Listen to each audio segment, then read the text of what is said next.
Le nom a changé, oui, à mon mariage. C'est pour ça qu'on a mis Aliment Laukner. Moi, je suis maintenant la 9e génération. Et puis Nicolas, ça sera la 10e, 11e. On travaille dans un cadre majestueux et c'est toujours assez impressionnant de travailler dans ces coteaux et se dire qu'il y a 13 siècles de viticulture ininterrompue. Au niveau de la conduite de la vigne, vous pouvez voir qu'on est dans lutte raisonnée. Les vignobles de coteaux sont enherbés tous les rangs.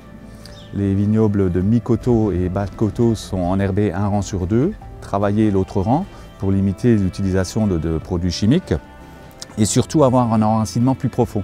Parce que là, on a 50 cm de sol et très vite, la racine est dans la roche-mère et on a des vins qui ont donc une expression du terroir plus forte que dans les zones plus planes. On travaille ici aujourd'hui qu'avec des cuves inox thermorégulées. L'idée, c'est de contrôler les températures de chaque cuve, donc d'avoir des fermentations assez douces autour de 18 à 20 degrés. On produit ici les 7 cépages alsaciens, le Grand Cru Prelatenberg en Riesling et en Gewürztraminer, les années où on a le développement de la pourriture noble, vendange tardive et sélection de grains nobles, ainsi que les effervescents, crémant blanc et crémant rosé.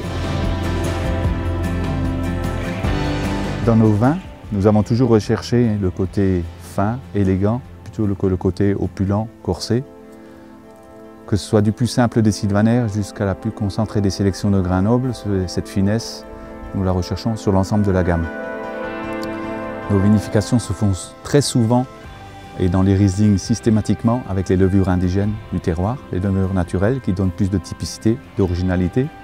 Et c'est intéressant de déguster les vins et de croquer dans les raisins à ce stade.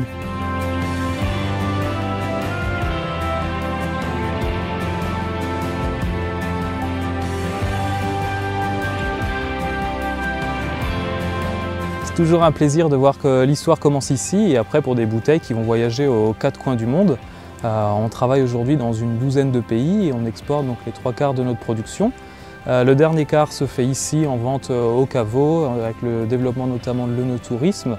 On a de plus en plus de personnes qui viennent, qui visitent nos caves, qui font un tour dans les vignes et qui restent éventuellement sur le domaine, donc avec un de nos 3 gîtes. Et ça permet de prolonger le plaisir et étaler les dégustations.